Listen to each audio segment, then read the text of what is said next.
estava em casa, eu e mais minha esposa, e acabou acontecendo de motivo divergente de opinião sobre um fato, acabamos entrando numa discussão um pouco acalorada, e aquilo ali se tornou por um bom tempo, hoje chamam de DR, né? Discute a relação, nós já discutimos feio mesmo. E aquela discussão parou horas, não chegamos a uma conclusão, porque ninguém quis dar o braço a torcer em sua opinião, e acabamos indo dormir naquela noite, de pá virada, um para com o outro.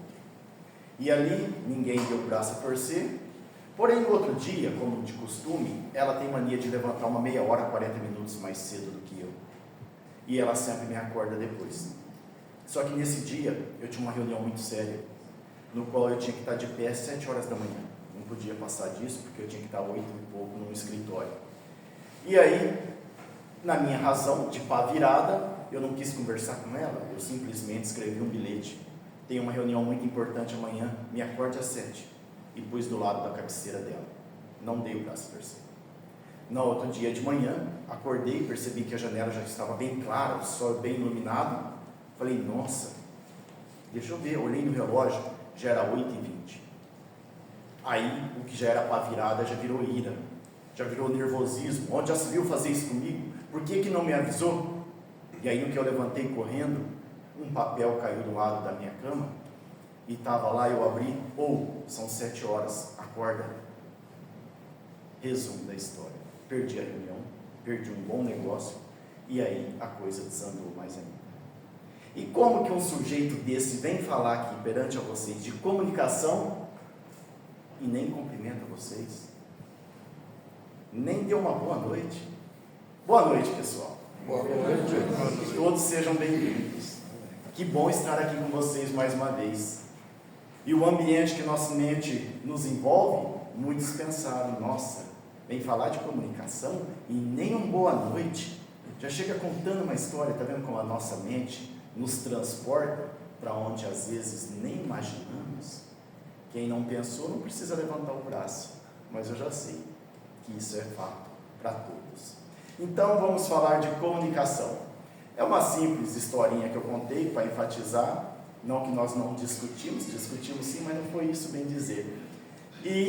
Mas o que eu quero dizer, foi uma comunicação de nossa parte nessa historinha viável. Foi educada, eu não agredi ela nas palavras, no outro dia ela respondeu de um bilhete educado, nada de agressão. Foi uma comunicação normal? Sim. É uma comunicação plausível? Sim. Foi viável? Não.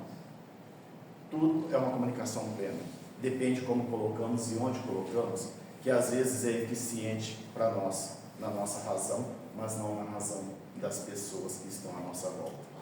E para entendermos um pouco da comunicação, então, vamos dar um apanhado na história, que as primeiras comunicações, antes o ser humano ele vem do mineral, ele passa para o vegetal, ele vai lá para o animal, depois o hominal. Surge com o Homo sapiens, as primeiras comunicações através de grunhidos, pancadas, e aí a forma mais expressiva começa em torno de 40 mil anos antes de Cristo, com as primeiras pinturas rupestres que existem no bloco da África. No continente africano, em várias cavernas, em várias montanhas, existem pinturas que datam de 42 mil anos atrás. Então, de uma certa forma, a primeira escrita, mas até então a comunicação não era por palavras.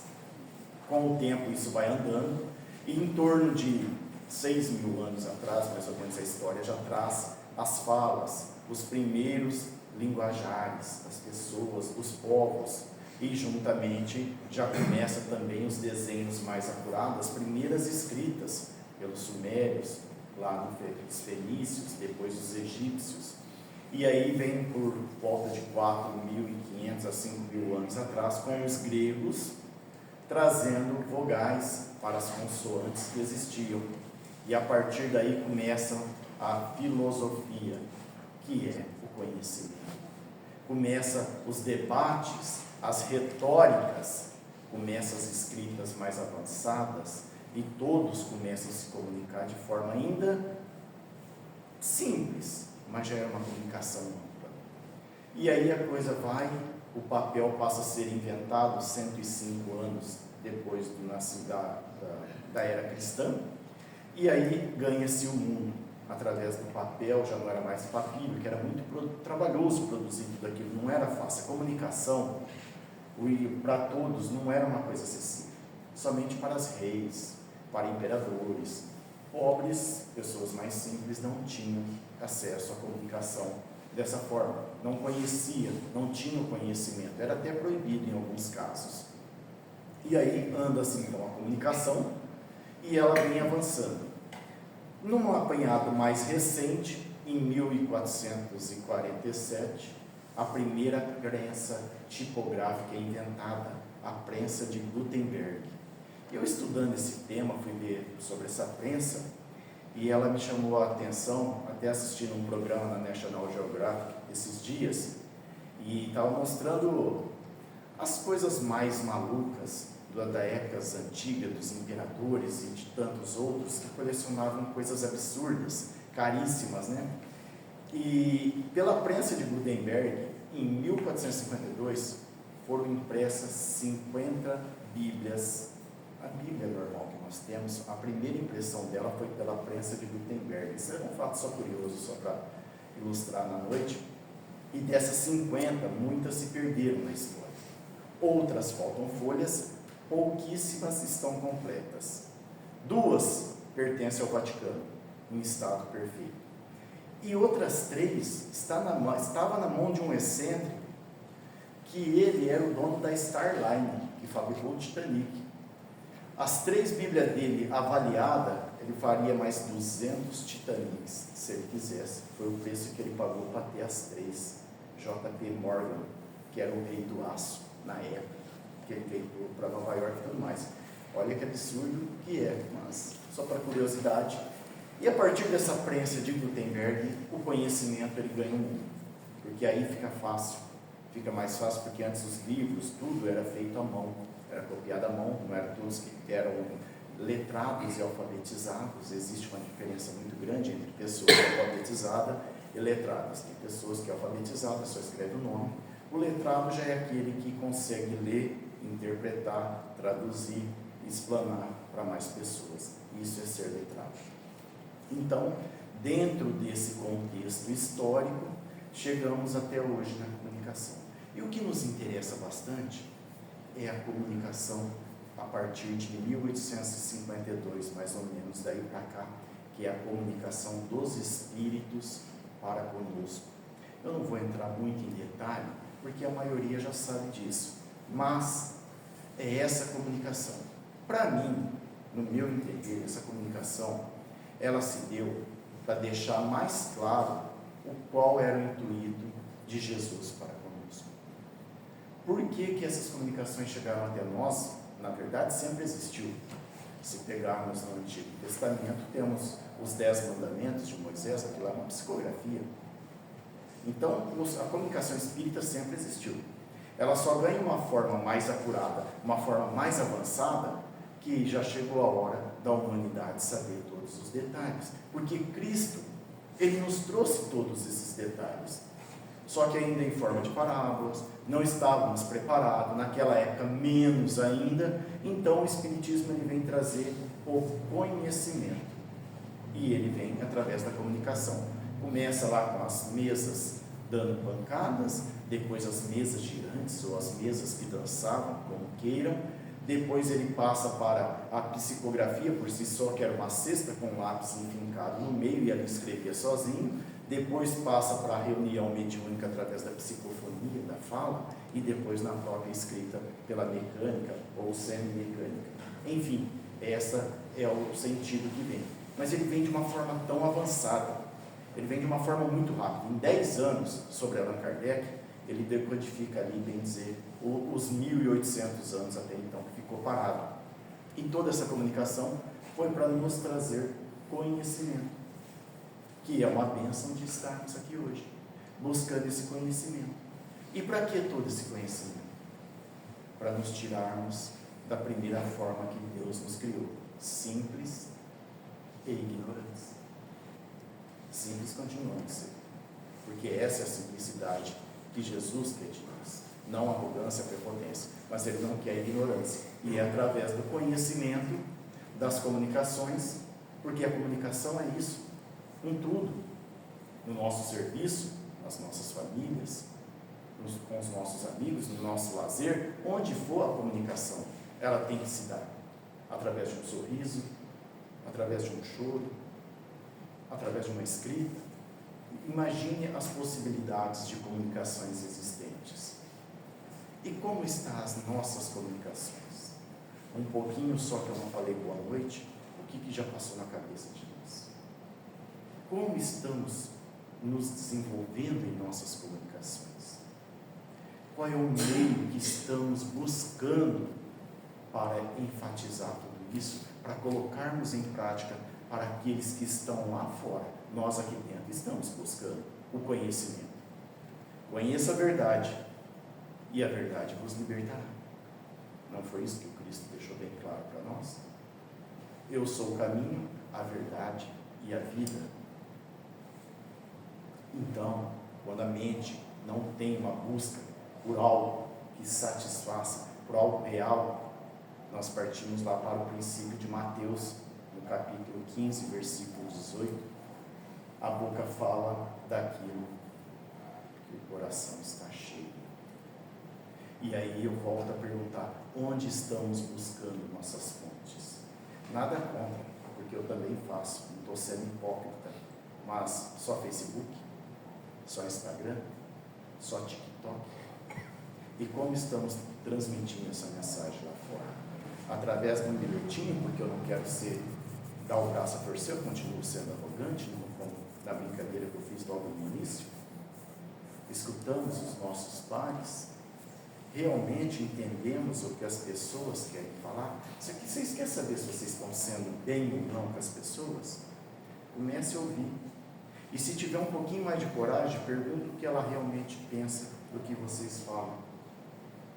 Aí você vai entender quem é quem. Por falar em fonte, para não estendermos muito, tinha um reinado muito próspero. Era guiado por um governante, por um rei, que ele era muito humilde, ele ouvia muito seus servos, ele era caridoso, ele era justo, ele era benevolente, mas ele também tinha um quê um pouco sistemático. E certa noite, quando ele estava dormindo, ele sonhou que estava em sua sala, no seu trono, um trono muito bem ornamentado, um salão com lindos tapetes, e naquele salão uma raposa corria de um canto para o outro, se escondia, de vez em quando aparecia, e naquele sonho ele acordou muito encabulado, muito assustado, e ele tenta ver o que aconteceu com aquele sonho, mas ele não consegue, então ele chama todos do reino no dia seguinte e pede para que interprete os sonhos dele. Vem os magos do rei, vem os príncipes, vem todo mundo, e cada um fala uma coisa que não tinha nada a ver, nenhum convence ele. E ele fala o seguinte: quem interpretar o meu sonho, eu vou dar um saco de moeda de ouro. Várias pessoas tentaram, ninguém conseguiu. E aí, naquele reinado, existia num lugar mais afastado, numa floresta, um lenhador que ali morava numa choupana bem simplesinha, bem humilde, de forma bem precária, construída. E era um lenhador, não era fácil a vida, a caça era escassa, e ele passava por diversas dificuldades, passava às vezes por fome e todos os demais. E aí ele sai da casa dele, senta no meio da floresta, num tronco, uma certa clareira que ali existia, e aí ele pensa assim: nossa, se eu interpretasse o sonho do rei, se eu ganhasse esse saco de ouro, tudo na minha vida iria mudar. E então, do nada, aparece um pássaro muito bonito, com penas coloridas muito vivas, que chamava a atenção por si só. Como se isso não bastasse, o pássaro olha para ele e fala: você gostaria de interpretar o sonho do rei, né? Ele é assustado, perplexo: como assim? Você fala? E o pássaro: eu não só falo, como eu posso interpretar o sonho do rei também. Então interprete e fale, mas com uma condição: você tem que dividir esse ouro, se você ganhar, comigo. Olha, é justo, mas antes meio saco de ouro do que nenhum. Então me fale. E o pássaro conta para ele o seguinte: o rei sonhou com uma raposa. A raposa é um animal astuto, é um animal que ataca ele embosca as presas, ele faz sobre traição. Então o reino dele está sobre pessoas que querem traí-lo. Ele corre sério risco, ele tem que se acautelar mais. E aí esse lenhador se dirige até o rei e conta tudo isso para o rei. E o rei fica muito entusiasmado, o rei fica muito contente, porque realmente fazia sentido aquilo. Ele já desconfiava de alguns súditos. Então ele começa a se precaver melhor, ele muda toda uma estrutura, paga o lenhador no seu saco de ouro e o lenhador vai embora. No caminho, onde ele tinha que se encontrar com o pássaro para dar metade do ouro, ele pensa: o que eu vou dar metade de um saco de ouro para um pássaro? Essas moedas são maiores que ele, mais pesadas, ele não vai conseguir carregar. E outra, o que um pássaro vai fazer com o ouro? Ora, eu vou cuidar da minha vida com esse saco de ouro, eu passo por necessidades. E de fato ele vai para a casa dele, constrói uma casa melhor, compra novas terras, animais, faz plantação, passa a ter uma vida próspera e começa a viver bem. Passado um bom tempo, o rei sonha novamente. E em cima do seu trono tinha uma cúpula bicuda, de forma bicuda, e em cima dessa cúpula havia uma adaga flutuando, pendurada, tipo uma lança, sobre o trono dele. E ele acorda no dia seguinte, da mesma forma, assustado, e chama todos do reino para que interpretasse aquele sonho.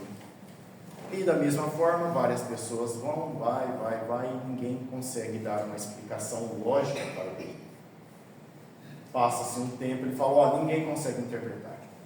Vai até a floresta, pediu para seus guardas, para os soldados, vá até a floresta, achem um lenhador e traga de volta, porque ele sabe interpretar os sonhos. Foi assim, foi feito. Os soldados chegaram até a casa do lenhador, bateram na porta, o lenhador abriu, e já logo se assustou, guardas do império: o que estão fazendo aqui? Já ficou meio assim. Falou: o rei teve um novo sonho, e ele pede a vossa presença para que você interprete o sonho. Ele pensou: meu Deus, como que eu vou fazer isso? Eu traí o pássaro, eu não ajudei o pássaro, esse pássaro nem vai me ajudar mais. Fala para o rei que eu não faço mais isso, eu não vou. Ora, você está negando uma ordem do rei, isso é passível de morte. Se você não aceitar, a sua pena será a morte.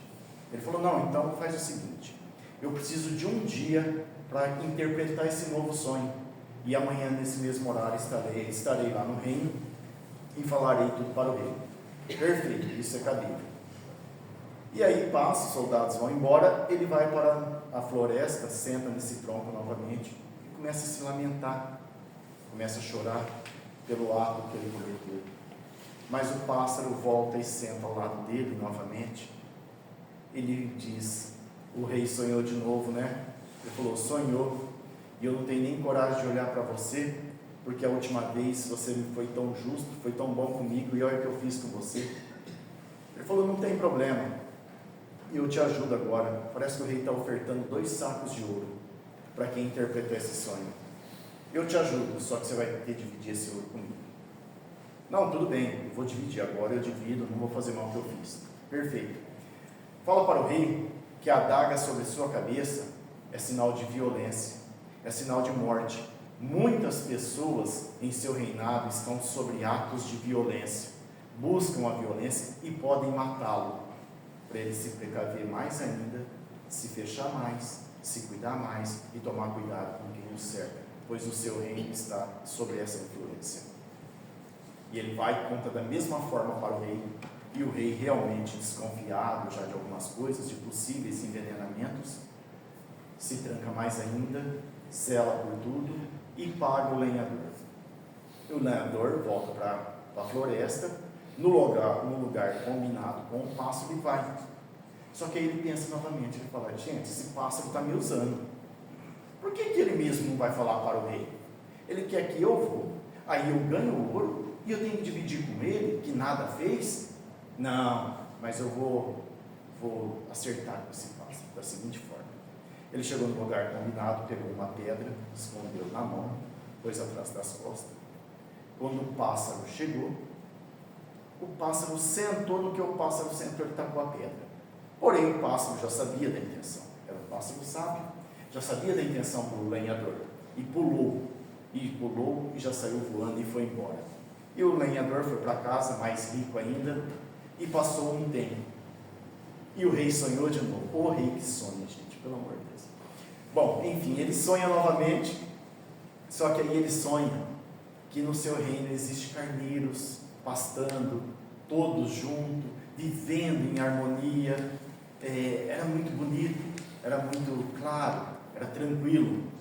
E ele acorda no dia seguinte e já chama a guarda e fala: não vou nem querer saber a opinião de ninguém, vai direto à floresta, chama o lenhador, que ele é bom para interpretações.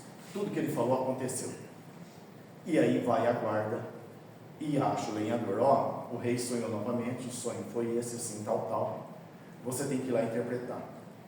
Mesma coisa, eu preciso de um dia dessa forma, senão eu não vou, eu preciso desse dia para mim interpretar, criar todo esse enredo, e lá irei falar com o rei.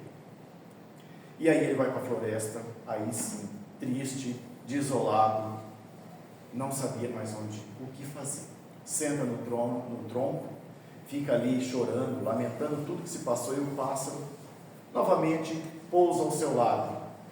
O rei sonhou novamente, né? E você gostaria de interpretar esse sonho?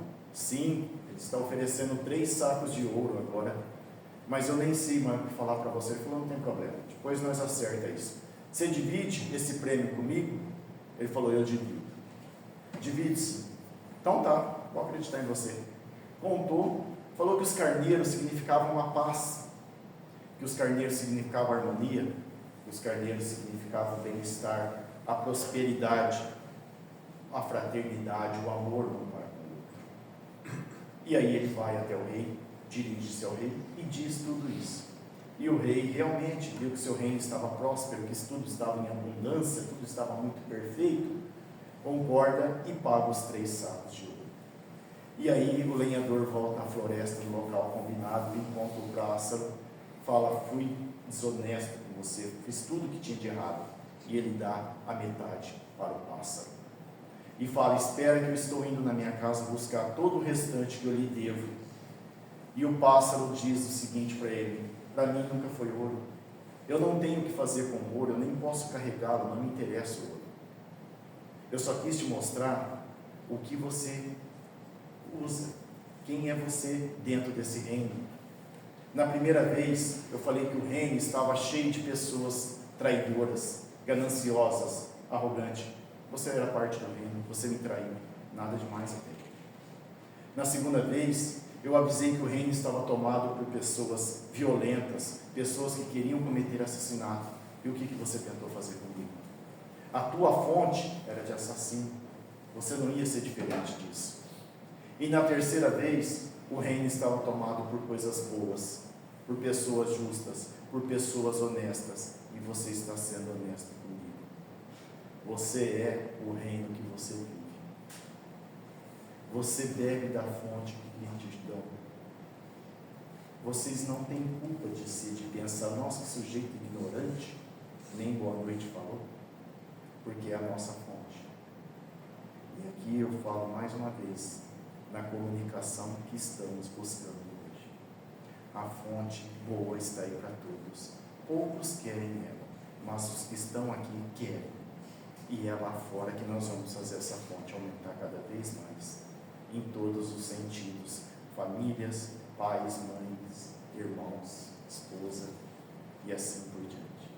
Se eu ficar aqui contando mais historinha para vocês, daqui a pouco vocês me xingam. Assim, eu desejo a todos uma ótima noite, e vamos então nos acalmarmos mais uma vez, nos centrarmos, e agradecer a Deus pela oportunidade de estarmos aqui, agradecer aos bons amigos pelas intuições, pelos ensinamentos, por tudo que nos coloca nessa vida, que saibamos aproveitar cada vez mais lá fora, sempre em benefício para com os nossos irmãos. Que Deus nos abençoe sempre com a proteção do Mestre Jesus e que os bons amigos nos instruam nesta jornada tão perfeita, tão querida, nessa noite e sempre. Que assim seja.